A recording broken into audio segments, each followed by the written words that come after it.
Well, one of the first people, and definitely one of the first Democrats Donald Trump met with after his election was Hawaii Congresswoman Tulsi Gabbard. The two met on November 21st to talk over, among other things, U.S.-Syria policy. At that point, by the way, Trump had chosen only the White House Chief of Staff and his Attorney General. Interesting. Now, Representative Gabbard has sponsored a bill she says will bar the United States from supplying weapons to ISIS or other terror groups. And she joins us now on set. Congresswoman, thanks a lot for coming on. Thank you very much, Tucker. So I was just really struck by that. You were one of the very first people he met with. Now, you issued a press release, and I'm sure some of you're a liberal Democrat, I think it's fair to say. Some of your constituents must have been confused, and you issued this statement. You said, I felt it was important to take the opportunity to meet with the president-elect now before the drumbeats of war that neocons have been beating drag us into an escalation of the war to overthrow the Syrian government. That's right. What did you mean by that, I guess, beyond what you said, and do you believe that the president-elect agrees with your views on this? I have long been outspoken about the devastating problems with our U.S. policy, generally on interventionist wars, and very specifically on the need to end our counterproductive regime change war to overthrow the Syrian government.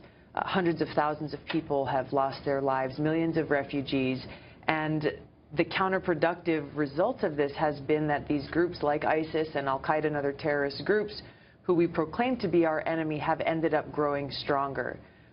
So understanding that we have a new commander-in-chief coming in, president-elect coming into office very soon, I took the opportunity to be able to get across this message to him. As a veteran, knowing and seeing firsthand the cost of war, I felt it was critical to do my part to try to help influence this new administration and extend this call to action to them to end this counterproductive war that has caused so much devastation. So what was his response?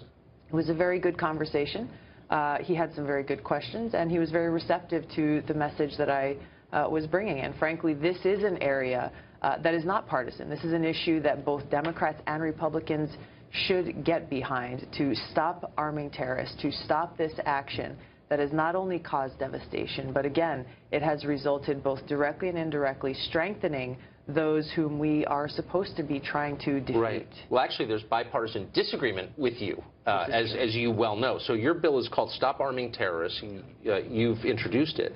And your idea, as I understand it, is, look, the average American, you, me, not allowed to send weapons or aid terror groups. We would be thrown in jail. But the U.S. government, as a matter of policy, arms and aids these groups for a bunch of different reasons. But that's happening. Well, and this is the problem, Tucker, is that there's a double standard here. That for years now, our government, working with countries like Saudi Arabia, Turkey and Qatar, have been, through the CIA, quietly been arming and supporting these groups that are directly working with groups like al-Qaeda and ISIS, all in this effort to overthrow the Syrian government. They've been funneling support through countries like Saudi Arabia and others who are also, again, directly supporting these groups. This is madness that this has been allowed to occur for so long, and madness that we have allowed the devastating consequences to occur as a result without checking it. And that's exactly what my bill does. The Stop Arming Terrorists Act very simply prohibits using American taxpayer dollars through any agency, overt or covert, whether it be the CIA, the DOD, or any other agency, from directly or indirectly providing weapons, money, intelligence, or other types of support to these groups that are allied with and working with groups like al-Qaeda, as is happening right now today in Syria. Well, you obviously haven't been listening to some famous members of the Senate who've described those groups as freedom fighters, and you just don't understand how great they are. Clearly. This is the problem, though, Tucker, is that only recently, this has been happening for years, but only recently have a few people in the media actually started talking about the truth of what we have been doing, right, about how our taxpayer dollars have been spent there. And this fallacy that there are so-called moderate fighters trying to overthrow the Syrian government just is not the reality today. When it doesn't you see exist. U.S. weapons in the hands of Islamic extremists and terrorists, you have to ask how that happened, and I'm glad you're asking that. Yeah. Well, we're asking it, and we're trying to solve it. So, you know, I'm urging your viewers, we're trying to urge every member of Congress to sign on to this very sensible bill that is good for our country and good for our security. Well, Godspeed. Thank you. Thanks. Aloha.